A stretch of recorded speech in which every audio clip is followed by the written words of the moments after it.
बात करने वाले हैं loss of energy due to redistribution of charges, है ना। काफी अच्छा टॉपिक है, सीबीएसई के बच्चों के लिए काफी इंपॉर्टेंट टॉपिक है ना।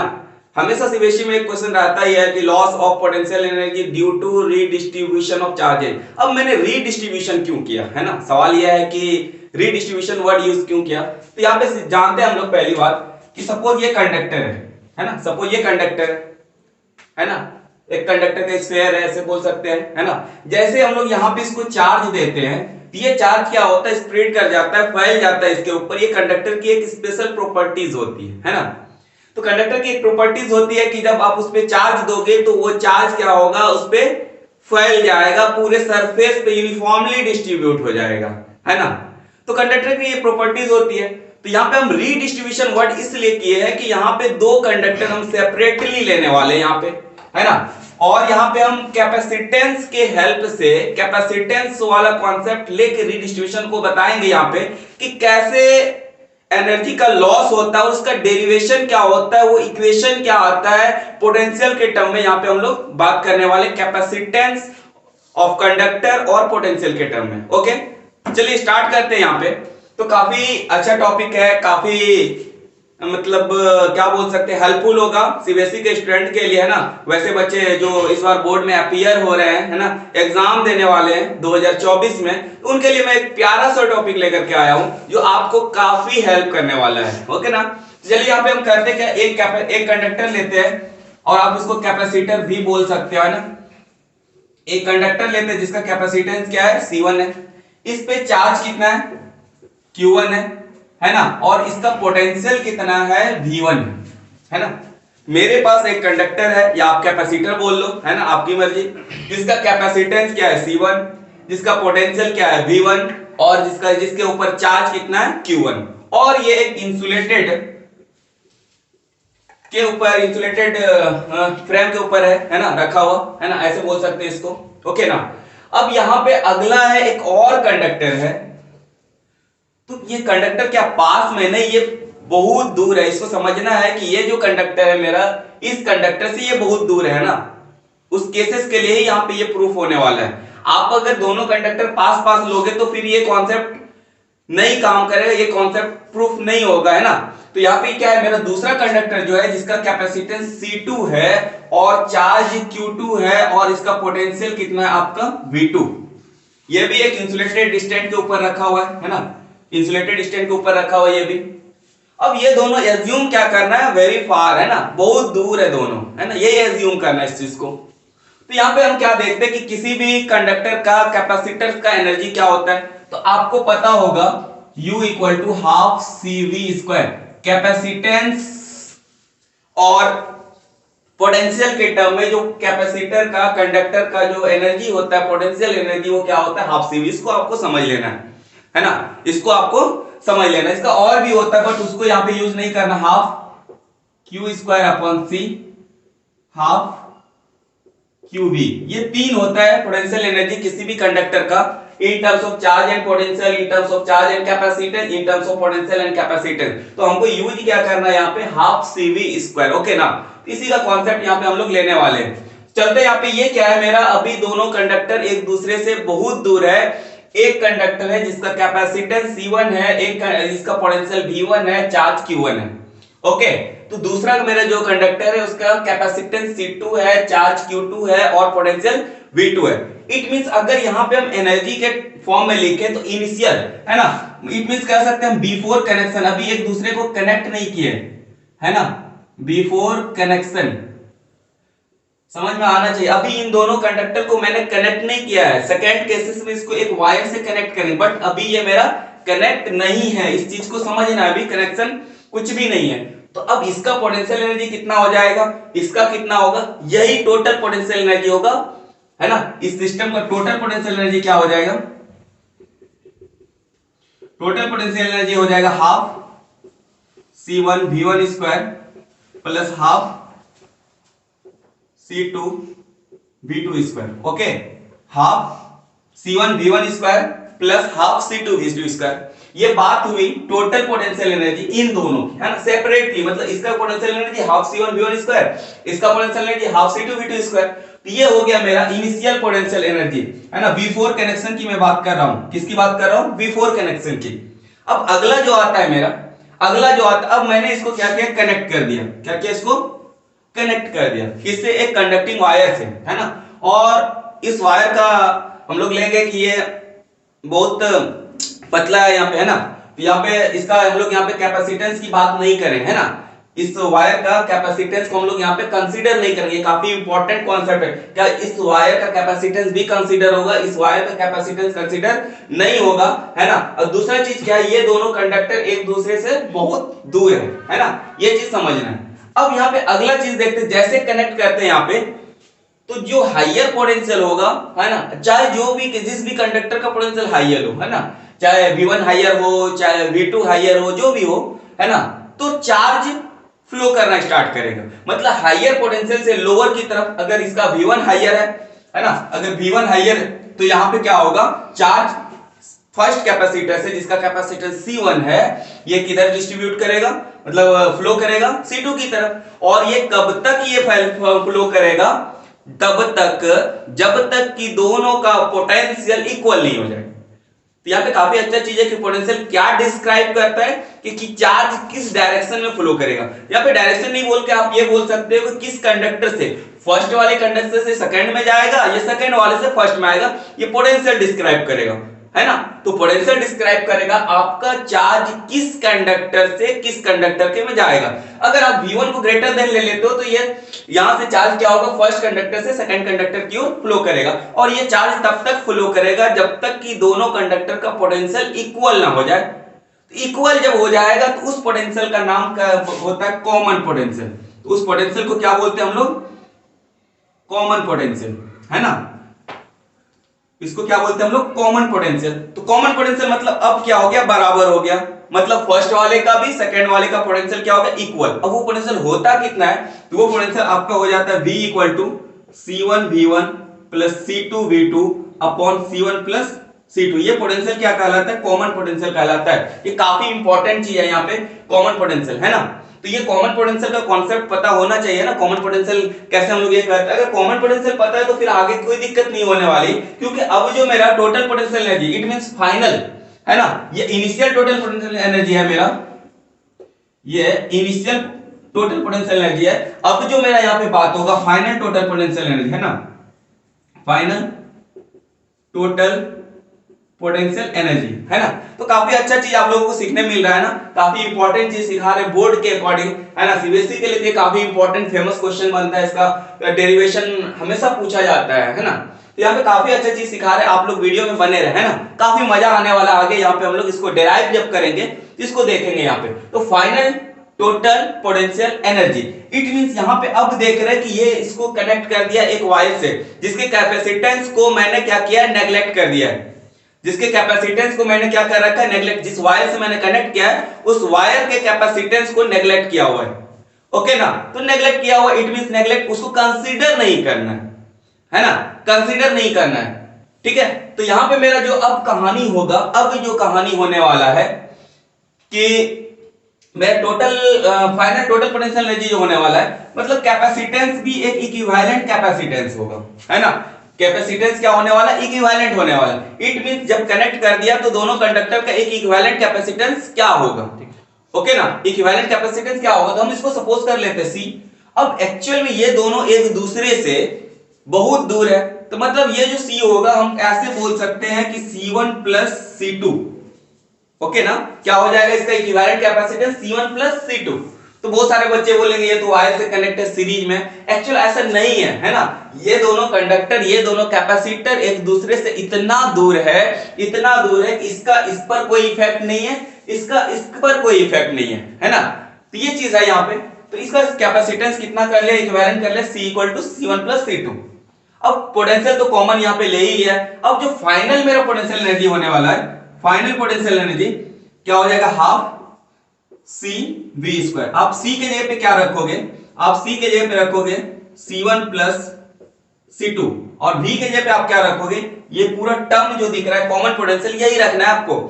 तो क्या हो जाएगा आपका C1 V1 C2 V2 upon C1 plus C2 का स्क्वायर, है ना। ये मेरा फाइनल पोटेंशियल एनर्जी आया। अब जब लॉस की बात होती है तो आप अच्छे से समझ लो लॉस कब होता है। आपके पास पहले 100 रुपया था, बाद में 90 हुआ तो लॉस हुआ। अगर आपके पास पहले 100 था और आपका 110 हो जाता तो यहां पे तो प्रॉफिट हो रहा है ना, यहां पे क्या हो रहा है प्रॉफिट। तो लॉस कब होगा कि आपके पास 100 था और बचा कितना 90, तो लॉस कितना का हुआ 10 का। इट मींस लॉस कब होता है जब शुरुआत में इनिशियली आपके पास ज्यादा हो, इनिशियल टर्म आपके पास ज्यादा हो, फाइनल क्या हो कम हो, तो वैसे केसेस में लॉस होता है। तो लॉस ऑफ एनर्जी को जो हम बताएंगे यहाँ पे, तो लॉस इनिशियल माइनस फाइनल करें, बच्चे सबके दिमाग में होगा loss of energy it mean change in energy, तो फाइनल माइनस इनिशियल कर लेते हैं जल्दी से। नहीं, यहाँ पे समझना है कि लॉस कब होता है। लॉस का शेयर मतलब लॉस वर्ड जैसे ही आता है तो सबसे पहले चीज आना चाहिए, पहले मेरे पास ज्यादा था 100 रुपया था, बाद में 90 रह गया, है ना। अगर आपके पास पहले 100 है बाद में 110 होता है तब तो यहाँ पे प्रॉफिट होगा, तो लॉस वर्ड ही यूज नहीं होगा। लेकिन होता एक्चुअल में क्या है कि रीडिस्ट्रीब्यूशन ऑफ चार्जेस में तो एनर्जी का लॉस होता है। वो एनर्जी कितना लॉस होता है वो उसी डेरिवेशन को हम लोग यहाँ पे सीखने वाले हैं और समझने वाले हैं। ओके, तो यहाँ पे हम मेरा दोनों आ गया टर्म, इनिशियल कितना आया half C1 V1 square plus half C2 V2 square, और मेरा फाइनल कितना आया half C1 plus C1 V1 C2 V2 upon C1 C2 पे होल स्क्वायर। तो लॉस निकले वाले हैं यहाँ पे। अब यहाँ पे हम लॉस निकालेंगे, कैसे लॉस निकालते हैं। ओके, चलते हैं यहाँ पे इसको समझने के लिए कि लॉस ऑफ एनर्जी क्या होगा, है ना, कितना होगा, उस चीज को यहाँ पे समझते हैं यहाँ पे। ओके, तो वीडियो को देखें अच्छे से समझे, इसको कोई कॉन्सेप्ट मिस नहीं होगा, यहाँ पे हर एक कॉन्सेप्ट को बताया जाएगा। ओके, तो loss of energy, loss of energy किसके कारण ये लॉस होगा, due to redistribution of charges, है ना।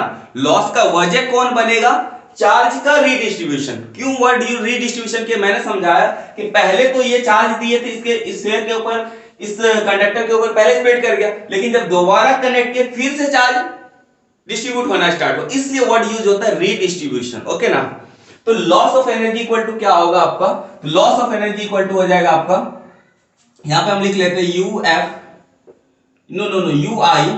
यूआई माइनस यूएफ, है ना। जैसे कि वहां पे समझा रहे थे कि लॉस कब होगा, आपके पास पहले ज्यादा था बाद में कम हो गया, इट मींस इनिशियल एनर्जी क्या होगा, और ये प्रूफ भी होना है आपका, है ना। ये जो लॉस ऑफ एनर्जी जो टर्म आएगा वो पॉजिटिव आएगा आपके लिए। अब पॉजिटिव ये क्या बताता है कि जो चीज बोला गया है वो हमेशा होगा, है ना, लॉस ही लॉस होगा। अगर यहाँ पे निगेटिव आएगा तो फिर अलग सोच सकते हैं उसके बारे में, है ना। तो यहाँ पे लॉस के बारे में हम बात कर रहे थे कि initial potential energy minus final. Okay, तो इनिशियल की जगह पे आप क्या लिखोगे, आप इनिशियल की जगह पे लिखो half C1 V1 square half C2 V2 square, फिर माइनस है ना, फिर माइनस है। फाइनल की जगह पे आप क्या लिखोगे, हाफ C1 प्लस C2, और यहां पे आप क्या लिखोगे C1 V1 plus C2 V2 upon C1 plus C2 इसका पूरा का स्क्वायर। ये लाइन आपको लिखना है ना, ये लाइन लिखना है। पहले क्या था, इनिशियल मेरा क्या था, जैसे कि पहले था यहाँ पे half C1 V1 square plus half C2 V2 square minus half C1 C2, ये मेरा फाइनल है ना। तो हम इस फिगर को यहाँ पे मिटा रहे हैं, उसके बाद फिर यहाँ पे इसको डिराइव कर रहे हैं और देखते हैं क्या आता है, due to redistribution of charges, है ना। Due to redistribution of charges मेरा क्या आता है, उस डेरिवेशन को यहाँ पे देख रहे हैं, है ना। तो यहाँ पे मेरा क्या हाफ हाफ दोनों में, इसको क्या कर सकते हैं हम लोग कॉमन ले सकते हैं। ओके ना, हम क्या कर सकते हैं, यहाँ पे हाफ इसमें भी है, इसमें भी, इसमें भी है, तो हम क्या कर सकते हैं यहाँ पे कॉमन ले सकते हैं। तो कॉमन यहाँ पे ले लेते हैं हाफ को पहले,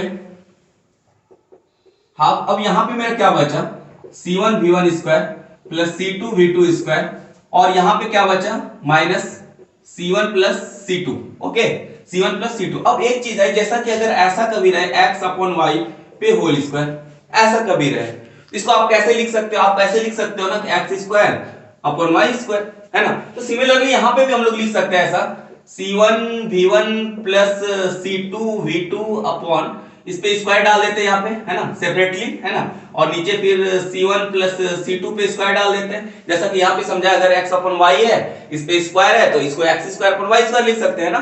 तो यहाँ पे हम क्या हो जाएगा, c1 v1 plus c2 v2 पे square upon c1 plus c2। अब यहाँ पे एक c1 प्लस c2 है और यहाँ पे 2 है ना स्क्वायर है, तो ये क्या हो जाएगा, ये मर जाएगा, है ना, इसको कैंसिल कर दिया हम लोगों ने।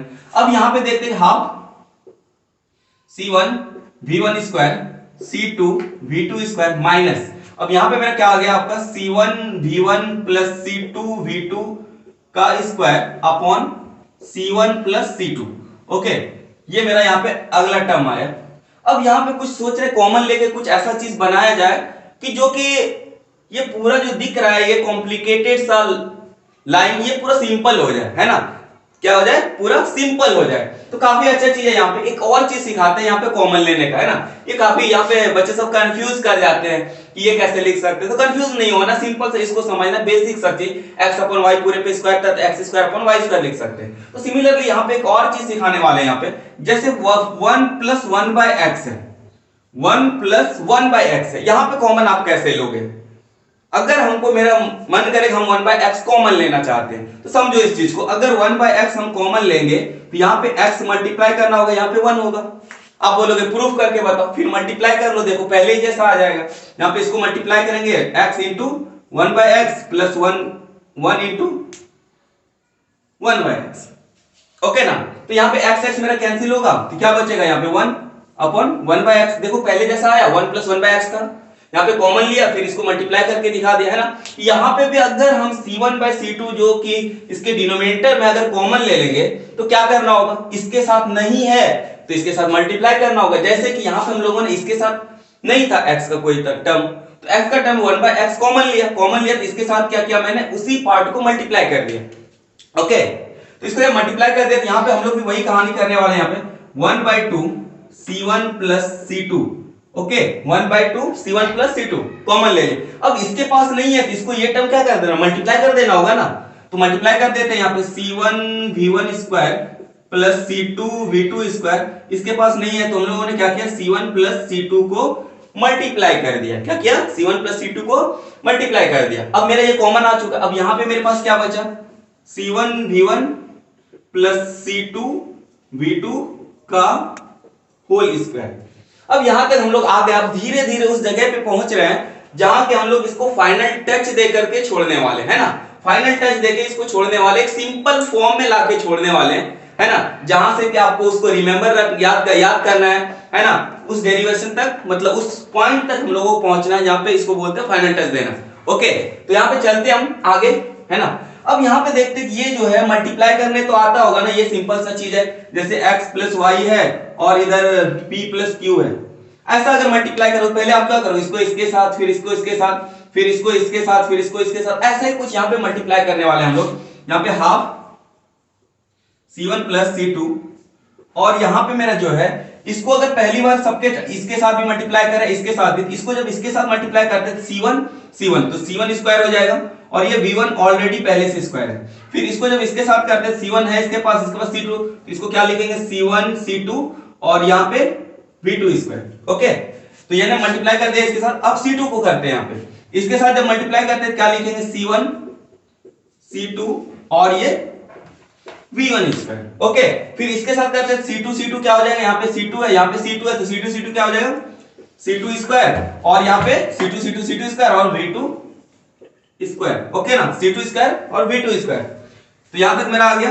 अब आगे देखते हैं इसको, माइनस, ये कैसा दिख रहा है, इसको a प्लस बी जैसा देख सकते हैं ना, a प्लस बी का होल स्क्वायर। तो a प्लस बी का होल स्क्वायर तो सबको आता होगा, इसको मिटा के हम साइड में लिख लेते हैं इसको जल्दी से यहाँ पे, है ना।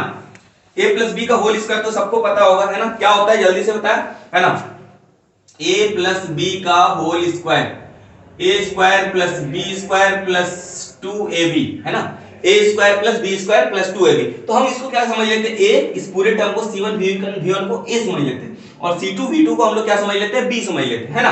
तो यहाँ पे काफी मजा आने वाला है ना। अब ऐसे मोड पे ये डेरिवेशन पहुंच चुका है जहां पे अब हम लोग आखिरी कुछ स्टेप है जो बचे हुए हैं, जहां हम लोग फाइनल टेस्ट देंगे इस डेरिवेशन को। ओके, काफी इंपॉर्टेंट है सीबीएसई के अकॉर्डिंग ये डेरिवेशन। तो यहाँ पे क्या हो जाएगा, c1 v1 का स्क्वायर है ना, इसको यहाँ पे पहले ऐसे लिख लेते हैं ना, C1V1 का स्क्वायर प्लस C2V2 का स्क्वायर, है ना, ऐसे लिख सकते हैं, है ना, और प्लस क्या हो जाएगा 2C1C2, है ना, इसको C1V1 लिख लो, है ना, C1V1 C2V2 कुछ इस तरह से, है ना, कुछ इस तरह से। अब मेरा फाइनल क्या देख रहे हैं यहाँ पे, अब यहाँ पे फाइनल क्या देख रहे हैं, कुछ इस तरह आ गया मेरा, तो मेरा फाइनल क्या हो गया, half C1 plus C2 C1V1 square C1 square V1 square plus C1 C2 V2 square C1 C2 V1 square plus C2 V2 square, okay ना, C2 square plus C2 V2 square. अब यहाँ पे क्या हो जाएगा, ये प्लस माइनस मल्टीप्लाई कर सकते हैं इसको सबके साथ, तो क्या हो जाएगा C1 स्क्वायर V1 स्क्वायर, है ना, C1 V1 पे स्क्वायर है तो C1 स्क्वायर V1 स्क्वायर लिख सकते हैं इसको, है ना, ये प्लस माइनस माइनस फिर होगा C2 स्क्वायर V2 स्क्वायर, फिर प्लस माइनस माइनस हो जाएगा 2C1 C2 V1 V2, कुछ इस तरह से इसको लिख सकते हैं अरेंज करके, है ना, 2C1 C2 V1 V2। Okay, अब यहाँ पे देखते हैं कौन कौन मर कौन कौन रहा है, इसको देख लेते हैं कौन कौन मर रहा है यहाँ पे, ये C1 V1 स्क्वायर और ये माइनस C1 V1 स्क्वायर मर गया ना, है ना, C2 V2 स्क्वायर यहाँ पे प्लस है, ये माइनस है, ये भी मर गया, ये भी खत्म हो गया।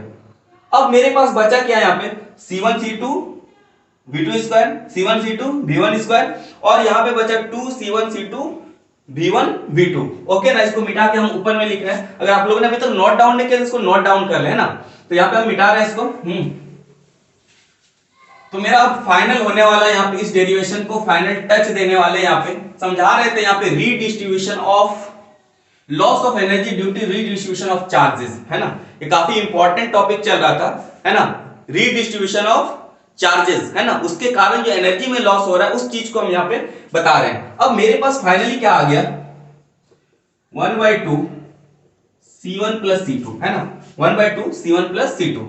अब यहां पे मेरे पास क्या बचा, सब टर्म के साथ देख लेते पहले से, कॉमन क्या आ रहा है, C1 C2 इसके पास भी है, C1 C2 इसके पास भी है और यहाँ C1 C2 इसके पास भी, इट मींस हम लोग कॉमन ले सकते हैं यहाँ पे, है ना, मेरे पास कॉमन क्या आ जाएगा C1 C2। अब यहाँ पे देखते हैं क्या V2 स्क्वायर, तो इसको लिख लेते हैं यहाँ पे V2 स्क्वायर और इसके पास क्या बचा V1 स्क्वायर, V1 स्क्वायर लिख लेते हैं। अब इसके पास क्या बचा 2 माइनस 2 V1 V2, कुछ ऐसा चीज बचा, है ना। अब यहाँ पे सवाल क्या आता है कि सवाल ये आता है कि यहाँ पे क्या लिखे, आप लिखने के लिए तो दोनों चीज लिख सकते हो, है ना, आप क्या लिख सकते हो V2 माइनस V1 का स्क्वायर या V1 माइनस V2 का स्क्वायर, दोनों चीज आप लिख सकते हो, है ना, दोनों चीज आप लिख सकते हो, V2 माइनस V1 का स्क्वायर या V1 माइनस V2 का स्क्वायर, ओके, आप दोनों चीज लिख, आप बोलो क्यों, सपोज कर लेते हैं मेरा ये पहला कंडक्टर है ना, जिसका पोटेंशियल क्या है V1 है, जिसका पोटेंशियल क्या है V1, और ये मेरा दूसरा कंडक्टर था जिसका पोटेंशियल क्या है V2 है। आप एज्यूम कर लो कि V1 greater than V2, no problem, assume कर लो। अब जब एज्यूम करोगे V1 ग्रेटर देन, अगर आप इस टर्म के पास आते, इस टर्म के पास यहां पे सपोज यहां पे, है ना, V1 मेरा बड़ा है, नो प्रॉब्लम, V1 मेरा बड़ा है, इसको ऐसे समझ सकते हैं आप 2 माइनस 3, है ना, क्योंकि मेरा V1 बड़ा है तो V1 को मैंने 3 ले लिया और V2 को 2 लिया, बड़ा है। जब इस पे स्क्वायर डालोगे आप यहाँ पे, इट मींस माइनस आएगा, तो माइनस पे स्क्वायर डालो पॉजिटिव ही आने वाला है यहाँ पे, है ना, रिजल्ट तो हमेशा पॉजिटिव आएगा ना। आप यहाँ पे किसी को भी पहले लिख सकते हो, नो प्रॉब्लम, आप अच्छे समझ सकते हो। अगर V2 भी बड़ा हो जाता है, V2 बड़ा हो जाता है, इस केस में निगेटिव आएगा, निगेटिव पे फिर स्क्वायर होगा, तो ये हमेशा क्या होगा आपका पॉजिटिव ही होने वाला है, क्या होने वाला है पॉजिटिव होने वाला है। ये काफी इंपॉर्टेंट चीज। अब यहाँ पे सवाल है किसको लिखे, आप किसी को भी लिख सकते हो, दोनों सही है ना, कहीं पे कोई प्रॉब्लम नहीं होने वाला है। तो ये क्या हो गया 1/2 C1 plus C2 C1 C2, है ना, और इसको मैंने क्या लिख लिया V1 माइनस V2 का स्क्वायर, V1 माइनस V2 का स्क्वायर, ओके। और देखिए आप क्या लिख सकते हो 1/2 C1 plus C2 C1 C2 V1 minus V2, दोनों केसेस सही है। यहाँ पे आप दोनों में किसी को लिखो, आप दोनों सही कर रहे हो, ओके। तो यहाँ पे दोनों चीज टर्म सही है, यहाँ पे आप V2 माइनस V1 लिखो या फिर V1 माइनस V2 लिखो, दोनों सही है। तो ये मेरा फाइनल था, यहां तक हम लोगों ने सफर किया, ये काफी अच्छा था। लेकिन एक स्पेशल केसेस भी है, आपको मैं स्पेशल केसेस भी सिखाऊंगा, है ना, स्पेशल केस भी आप सीखने वाले हो यहाँ पे। पहले इसको समझ लो कि यहाँ पे मेरा जो एनर्जी जो होगा, लॉस ऑफ एनर्जी जो होगा, यहाँ पे लॉस ऑफ एनर्जी जो होगा हमेशा क्या आएगा, ये चीज समझाते हैं, है ना। जैसे v1 माइनस v2 लिखे, निगेटिव आया, स्पेस स्क्वायर पॉजिटिव ही होगा। या यहाँ पे सपोज कर लेते v2 माइनस v1, ये निगेटिव टर्म आया, space square positive. It means loss of energy जो होने वाला है ui माइनस uf हमेशा क्या आएगा, ये ग्रेटर देन जीरो होगा। ये काफी इंपॉर्टेंट कॉन्सेप्ट है, ऑब्जेक्टिव में सवाल आता है कि loss of energy due to redistribution of charges क्या होता है, जीरो से बड़ा होता है, जीरो के बराबर होता है। तो जीरो से हमेशा क्या होगा, आपका बड़ा रिजल्ट देना। इट मींस कहने का सेंस है कि रिजल्ट जो आएगा वो पॉजिटिव होगा। और loss of energy always due to redistribution of charges, loss of energy always हमेशा होगा। इस चीज को समझना है, कभी नहीं है कि लॉस ऑफ एनर्जी नहीं होगा, हमेशा लॉस ऑफ एनर्जी ही होना है due to redistribution of charges. Okay, due to redistribution of charges हमेशा क्या होना है, लॉस ऑफ एनर्जी ही होना है। इस चीज को समझ लेना अच्छे से, कभी यहाँ पे रिजल्ट आपका निगेटिव नहीं आएगा। इट मींस ऐसा नहीं होगा कि एनर्जी आपका बढ़ जाएगा, है ना। एनर्जी कभी नहीं बढ़ने वाला, एनर्जी आपका लॉस ही होगा, चाहे वो जितना हो, इन फॉर्म ऑफ हीट होगा, है ना, वो वायर के थ्रू चार्ज फ्लो कर रहा है, वहां पे हो सकता है। तो बहुत सारे फैक्टर्स है जिसपे डिपेंड करता है ना, लॉस ऑफ एनर्जी। तो यहाँ पे स्पेशल केस को जल्दी से हम देख लेते हैं यहाँ पे, है ना, अच्छे से समझ में आएगा यहाँ पे स्पेशल केस। तो स्पेशल केस को हम यहाँ पे समझाने वाले, अगर दोनों कैपेसिटर है जिसका कैपेसिटेंस अगर इक्वल है ना, दोनों कैपेसिटर, इसका C1 जो लिए थे, इसका C2 जो लिए थे, तो सपोज कर लेते हैं C1 और C2 मतलब C1 बराबर C2 बराबर C, है ना। इस चीज को अगर ये स्पेशल केस है, अगर दोनों कैपेसिटर का कैपेसिटेंस इक्वल हो, तो ऐसे केसेस में आपका लॉस ऑफ एनर्जी का एक्सप्रेशन है वो क्या आएगा, है ना, लॉस ऑफ एनर्जी का एक्सप्रेशन क्या आएगा, है ना। तो चलिए यहाँ पे देखते हैं, यहाँ पे जल्दी से मेरे पास क्या है कि C1 और C2 दोनों इक्वल है, यही ना कंडीशन है स्पेशल केसेस का, यही कंडीशन है ना। स्पेशल केस का कंडीशन क्या है कि C1 equal to C2 equal to C, okay ना। यहाँ पे हम जहां जहां पे C1 C2 एक चीज पुट कर लेते हैं 2, यहाँ पे भी C प्लस C कर लेंगे, यहाँ पे C1 C2 it mean C into C, इसको क्या लिख सकते हो आप, C स्क्वायर लिख सकते हो, है ना, क्या लिख सकते हो, C स्क्वायर। और ये टर्म तो यही रहेगा V1 माइनस V2 का स्क्वायर, ओके। तो यहाँ पे मेरा फाइनली क्या हो गया, 2 1/2 2C, और ये मेरा C square V1 minus V2 का square, okay, V1 minus V2 का स्क्वायर। तो मेरा C क्या हो गया, कैंसिल हो गया यहाँ पे, ओके। बचा क्या मेरा 1/4 C V1 माइनस V2 का स्क्वायर। जब दोनों कैपेसिटर का कैपेसिटेंस इक्वल हो, तो लॉस ऑफ एनर्जी जो होगा पहले वाले के कंपेयर में कितना हो जाएगा, हाफ हो जाएगा। क्लियर पता चलता है, इसको आप लिख सकते हैं हाफ नहीं 1/4, सॉरी इस बार यहाँ पे 1/2 हो रहा था ना, यहाँ पे 1/4 हो जाएगा, है ना। क्या हो जाएगा 1/4 C V1 माइनस V2 का होल स्क्वायर। तो आई होप मजा आया होगा, काफी अच्छा डेरिवेशन था, है ना। ये बोर्ड के हिसाब से काफी अच्छा था, अगर बोर्ड जो एग्जाम दे रहे हैं, है ना, उसके लिए काफी इंपॉर्टेंट, इस डेरिवेशन को सीख लें, है ना। ये डेरिवेशन आपके लिए काफी इंपॉर्टेंट होने वाला है ना। तो इस चीज को समझना है कि due to loss of energy due to distribution of charges के कारण का कैसे हम लोग डिराइव करते हैं डेरिवेशन को। तो ओके, आई होप मजा आया होगा। फिर मिलते हैं नेक्स्ट वीडियो में, ओके बाय।